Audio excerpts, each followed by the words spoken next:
the 17th of January 1945, Normandy, France. The winter wind cut across the frozen mud of the Normandy coast like a blade. In a captured German bunker overlooking what the Allies called Utah Beach, Oberleutnant Friedrich Weber stood before a blackboard covered in calculations that no longer made sense.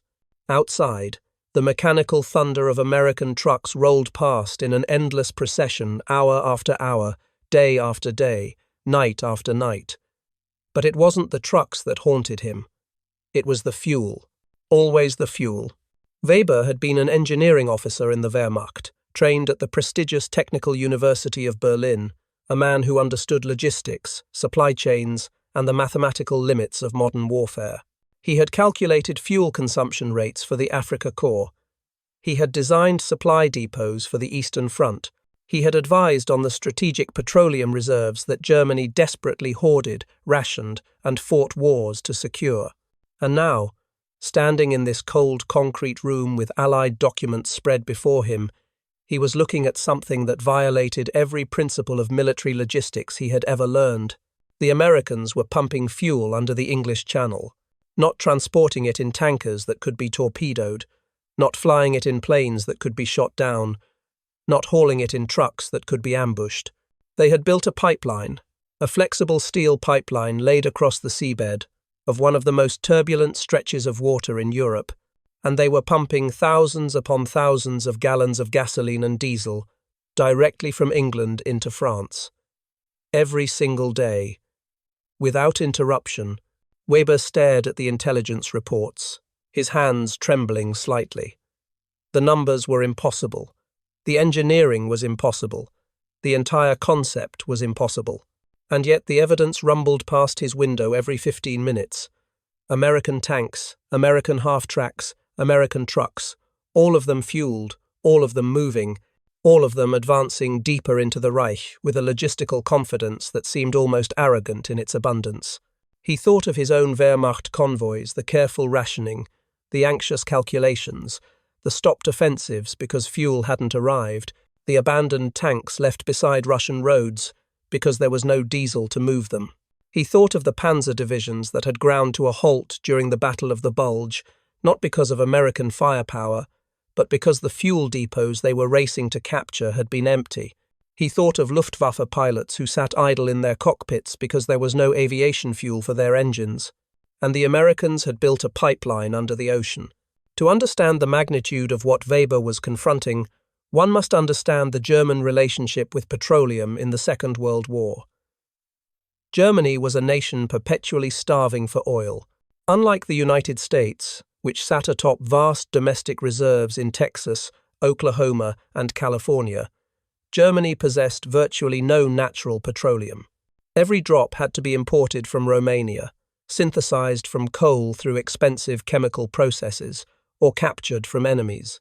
The entire strategic architecture of Nazi expansion, the drive into the Caucasus, the North African campaign, the obsessive focus on the Romanian Ploiești oil fields, was shaped by this singular, desperate hunger. German military planners understood fuel logistics with the grim clarity of men who never had enough. They calculated consumption rates down to the litre. They designed campaigns around fuel availability. Field Marshal Erwin Rommel's brilliant manoeuvres in North Africa were constrained not by British tactics, but by fuel convoys that never arrived. The Wehrmacht's invasion of the Soviet Union, Operation Barbarossa, was partly predicated on capturing Soviet oil fields before German reserves ran dry. When those fields weren't captured quickly enough, entire army groups slowed, stalled, and eventually froze in the Russian winter. Every German officer knew the calculus of scarcity. Every German engineer understood that fuel was the lifeblood of mechanized warfare and that Germany's veins were nearly empty. So when German intelligence began receiving reports in late 1944 about an Allied pipeline project called Pluto pipeline under the ocean, the initial reaction was dismissal. It had to be disinformation, a deception operation. The sort of elaborate fiction the Allies were known for, like the phantom army groups that had deceived German intelligence before D-Day. The engineering challenges alone made it implausible. The English Channel was not a calm lake. It was a treacherous body of water with powerful currents, extreme tidal variations, and a seabed that ranged from rocky shelves to deep trenches. Laying a pipeline across such terrain, making it flexible enough to withstand the constant movement of water, durable enough to resist corrosion and damage, and capable of pumping fuel at high pressure across 70 miles of underwater distance, it seemed like science fiction. But the intelligence reports kept coming. Reconnaissance photos showed unusual construction at certain points along the English coast. Captured Allied documents mentioned Pluto in logistical assessments, and most tellingly, the fuel kept flowing. The American and British armies advancing through France were consuming fuel at rates that should have been unsustainable. Tanker ships could not account for the volume. Overland supply lines from the Normandy beaches were being supplemented by something else, something the Germans couldn't interdict, couldn't bomb, couldn't stop. The story of Pluto began not in desperation but in foresight. In 1942, while the Allies were still planning what would become the D-Day invasion, British petroleum engineers and military logisticians confronted a fundamental problem. How do you fuel the largest amphibious invasion in history, followed by a sustained offensive across occupied Europe, without relying on vulnerable supply ships? Traditional methods were clear. Tankers would ferry fuel across the Channel, where it would be offloaded at makeshift ports or through pipelines run ashore from anchored vessels. But tankers were slow, weather-dependent, and catastrophically vulnerable to German U-boats and air attacks. A single successful Luftwaffe raid on fuel tankers could cripple an entire offensive. The Allied planners needed something more reliable, more resilient, more impossible to attack. The concept that emerged was audacious: a submerged pipeline stretching from the Isle of Wight in England to the Cherbourg Peninsula in France. It would be flexible, made of welded steel tubes or lead alloy, capable of being laid on the seabed like an underwater cable. Pumping stations on the English side would push fuel through at high pressure. Receiving stations in France would distribute it to forward supply depots. The entire system would be invisible to German reconnaissance, immune to submarine attack, and operational, regardless of weather conditions that grounded ships. Two designs were developed. The first, called Heißhammer after its inventors, used a lead alloy pipe wrapped in protective layers. The second, called Conundrum, used a flexible steel pipe wound onto massive floating drums that could be towed across the Channel and unspooled as they moved. Both designs were tested extensively in secrecy. Engineers laid experimental pipelines across Scottish locks and along the Thames estuary, testing pressure tolerances, corrosion resistance, and the flexibility needed to survive tidal movements. The American military engineers who eventually learned of the project were skeptical but intrigued. The United States Army Corps of Engineers, pragmatic and accustomed to building infrastructure on a continental scale, saw both the brilliance and the absurdity of the plan. Brilliant because it solved an unsolvable problem. Absurd because it required industrial capacity, engineering precision, and material resources on a scale that seemed almost wasteful. The steel alone, thousands of tons of high-grade steel, would be enough to build dozens of Liberty ships. The pumping stations required specialized equipment manufactured to tolerances that civilian industries struggled to meet even in peacetime. The whole enterprise embodied a philosophy that German engineers found incomprehensible. Abundance so overwhelming that even audacious, expensive, technically improbable solutions were worth attempting because resources were not the limiting factor. Friedrich Weber had first encountered American industrial capacity in intelligence briefings about aircraft production. The numbers had seemed like typographical errors. The United States was producing bombers not in the dozens or hundreds, but in the thousands. Factories in places like Willow Run, Michigan, were turning out B-24 Liberators on assembly lines adapted from automobile manufacturing one bomber every 63 minutes at peak production. American shipyards were launching Liberty ships faster than U-boats could sink them. American factories were producing more trucks, more tanks, more artillery pieces than all of the Axis powers combined. But production numbers were abstract. They could be rationalized, dismissed as propaganda, or compartmentalized as problems for the Luftwaffe and the Kriegsmarine. The pipeline was different. The pipeline was physical. It was right here, pumping fuel into France, and Weber could calculate its implications with terrifying clarity. An American armored division consumed approximately 30,000 gallons of fuel per day during active operations. The Pluto pipeline's intelligence indicated there were eventually multiple lines laid in parallel could deliver over 1 million gallons per day once fully operational. That meant the capacity to sustain more than 30 armored divisions simultaneously, just from the pipeline alone, not counting tanker deliveries, captured German fuel stocks, or overland supply convoys. 30 divisions, sustained indefinitely. With fuel delivered through a system the Wehrmacht couldn't attack, Weber did the mathematics again, hoping for different results. He calculated the tonnage of steel required. He estimated the pumping capacity needed. He worked backward from the fuel consumption rates he was observing to determine the pipeline's throughput, and every calculation confirmed what his eyes were seeing. The Americans had solved the fuel logistics problem so completely that they could wage war with a mechanical profligacy that would have bankrupted any European power. In the margins of his notebook, Weber wrote a single sentence in pencil. "They do not fight wars like us. They fight wars like they build cities." The installation of Pluto began shortly after D-Day, in June 1944. British engineering teams worked under intense secrecy and often under fire. The Heiss pipeline was laid first, unspooled from massive floating drums towed by tugboats across the channel. German coastal batteries occasionally fired on the vessels involved, but they were shooting at targets they didn't understand, attacking ships whose purpose they couldn't identify. To German observers, they appeared to be engaged in some sort of salvage or cable-laying operation, irritating but not strategically significant.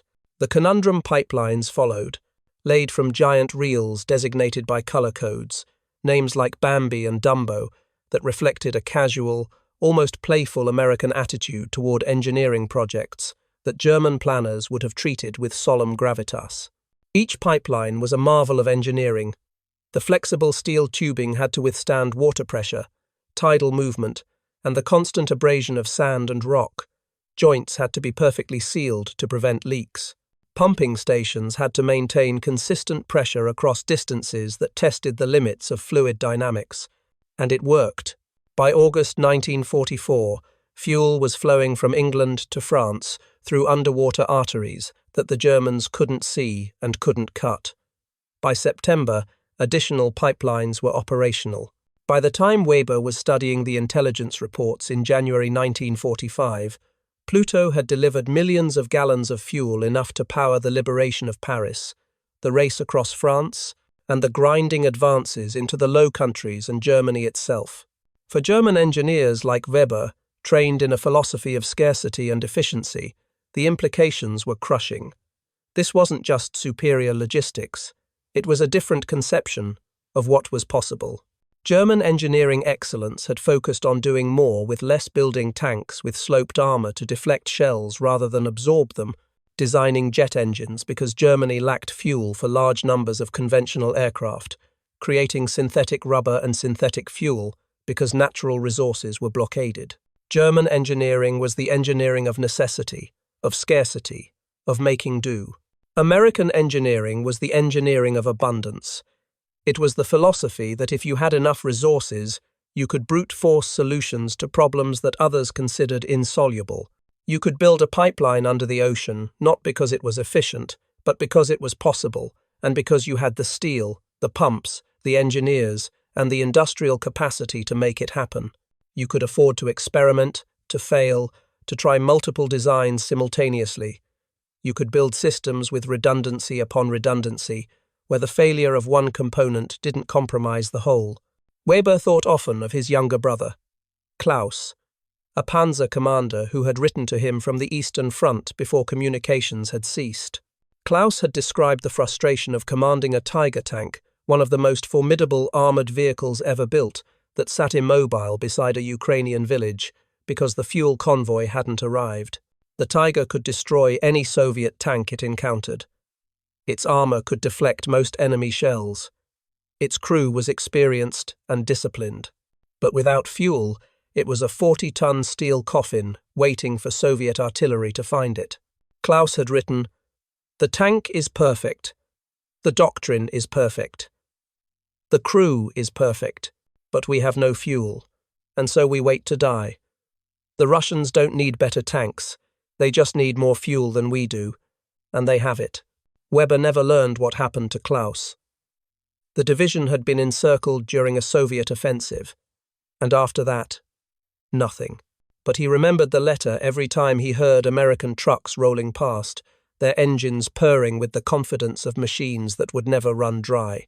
The psychological impact of Pluto on German forces, though never formally documented, can be inferred from the growing sense of futility that permeated Wehrmacht reports in late 1944 and early 1945.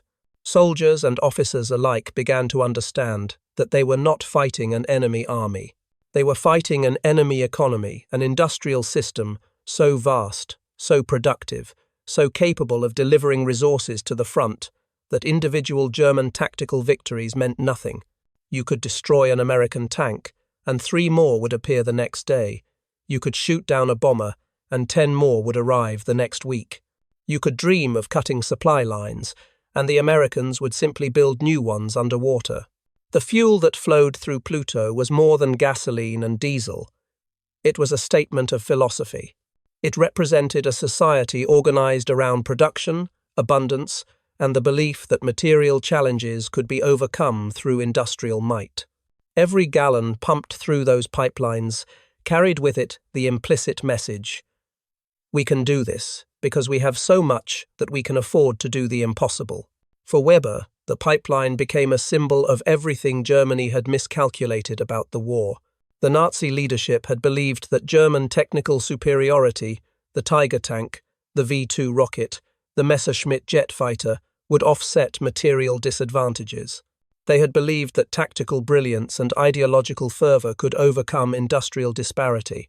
They had believed that the United States, a nation they viewed as culturally decadent and militarily inexperienced, could be outlasted or outfought. The pipeline proved them wrong. It wasn't a weapon. It wasn't a superweapon. It was infrastructure, boring, unglamorous infrastructure that simply delivered fuel reliably and abundantly. And it was more strategically devastating than any wonder weapon Germany had produced. Weber had once believed in German exceptionalism, in the superiority of German engineering and German discipline. He had believed that scarcity bred innovation, that constraints forced creativity, and in some ways, he was right. Germany had produced extraordinary technology under desperate conditions. But technology without resources was theatre. It was the Wehrmacht's flamethrowers without fuel, its jets without aviation, gasoline, its tanks without diesel. The Americans didn't have better tanks than the Tiger. They had fuel for their Shermans. The Americans didn't have better soldiers than the Wehrmacht. They had supply lines that never broke. The Americans didn't have better engineers. They had the resources to let their engineers dream without limits. By April 1945, as Allied forces pushed deep into Germany, Pluto had delivered over 180 million gallons of fuel to the European continent. The pipelines continued to operate even as the Third Reich collapsed, pumping fuel for the final offensives, the liberation of concentration camps, the race to Berlin. German engineers who were captured and interrogated often asked about the pipeline. They wanted to know the technical specifications, the materials used, the pumping mechanisms. It was as if, even in defeat, they needed to understand how it had been done, needed to reconcile the impossibility they had witnessed with the engineering principles they had learned. One captured German engineer, whose name was recorded only as Hauptmann Steiner in Allied intelligence documents, reportedly said, "We could have built such a pipeline. We had the knowledge, perhaps even the skill, but we did not have the steel. We did not have the pumps. We did not have the fuel to pump. You built a pipeline under the ocean to deliver abundance. We could not have built it because we had nothing abundant except will, and will does not flow through pipes." The statement captured something profound. The war had been a contest of systems, not just armies. And the American system, messy, industrial, wasteful by European standards, had proven more resilient than the German system of efficiency and discipline. The pipeline was the embodiment of that contrast. It was over-engineered by necessity, built with redundancy, designed to work even when components failed. It was the opposite of German elegance. It was brute force engineering, and it had worked perfectly. Friedrich Weber survived the war. He was not captured in the bunker at Normandy, but retreated with the remnants of his unit into Germany, where he eventually surrendered to American forces in May 1945. In the displaced persons camps, and later during Reconstruction, he found work as a civilian engineer, helping to rebuild the very infrastructure that Allied bombing and German scorched earth policies had destroyed. In his later years, according to fragmentary records and interviews conducted by historians in the 1970 seconds, Weber occasionally spoke about the war. He spoke about the tanks and the battles, the friends lost and the mistakes made, but he often returned to the pipeline.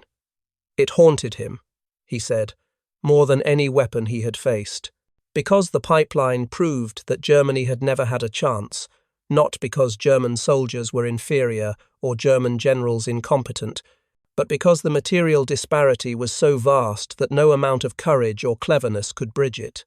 He described seeing American supply depots after the war, vast fields of surplus equipment stretching to the horizon, trucks, jeeps, fuel drums, ammunition crates, just sitting unused because the Americans had produced so much that they couldn't even distribute it all. He described the cognitive dissonance of a man raised in scarcity confronting abundance on a scale that seemed almost obscene. "We fought for 4 years to capture oil fields," he reportedly told an interviewer. "You built a pipeline under the ocean because you had so much oil you needed a convenient way to deliver it. That is not a difference in degree. That is a difference in worlds. The Pluto pipelines were not perfect.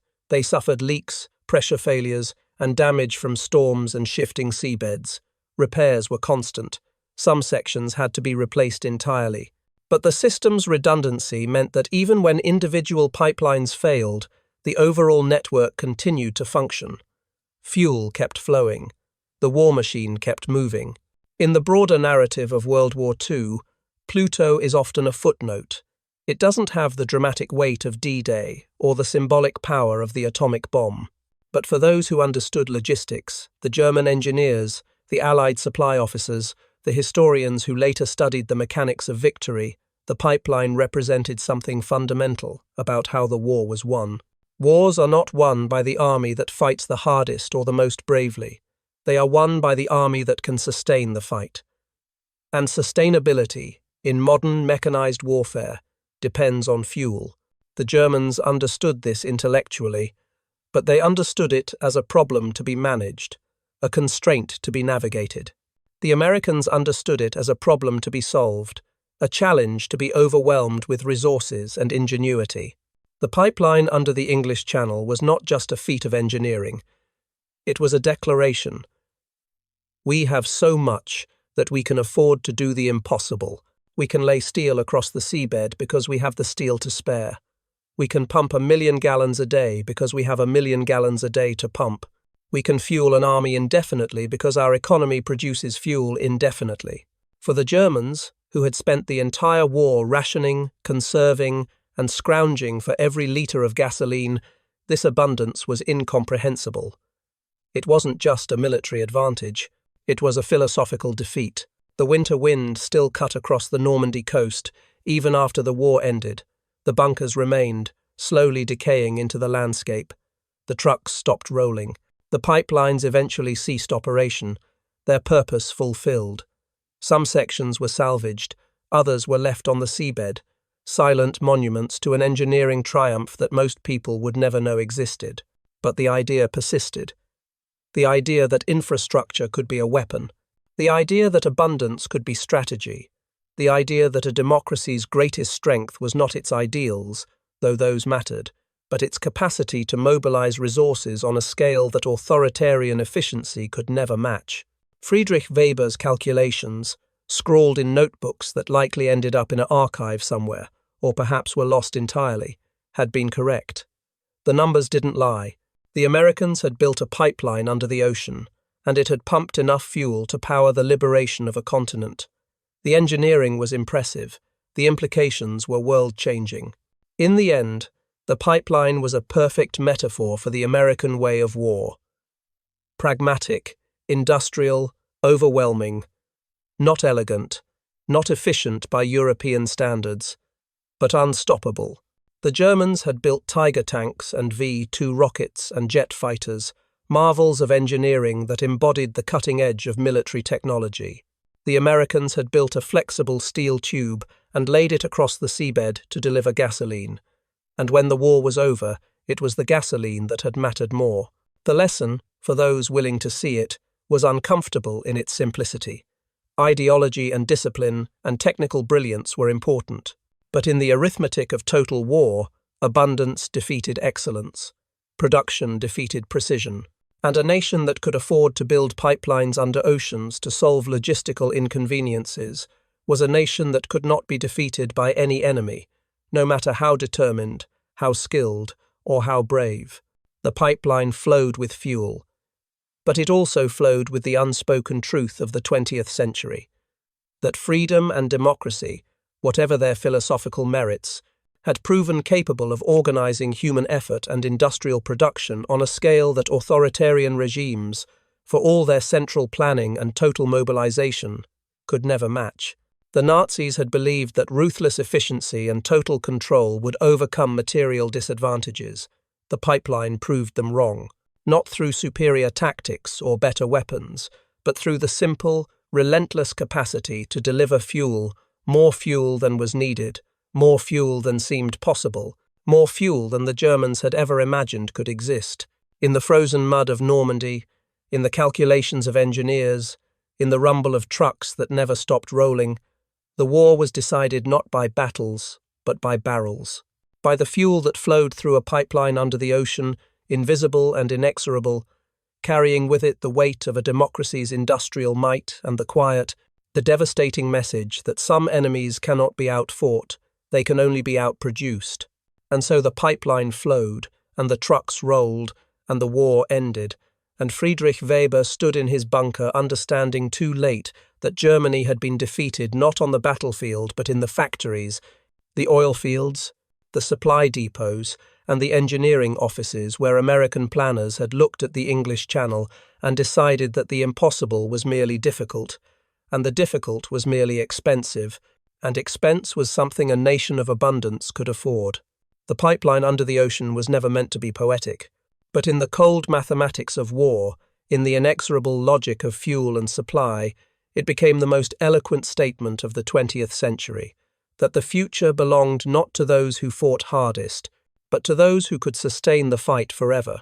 And in 1945, as the last drops of fuel pumped through those underwater steel arteries, the world learned which system, democracy or dictatorship, abundance or scarcity, pragmatism or ideology, would shape the decades to come. The German engineers couldn't believe it, but belief was irrelevant.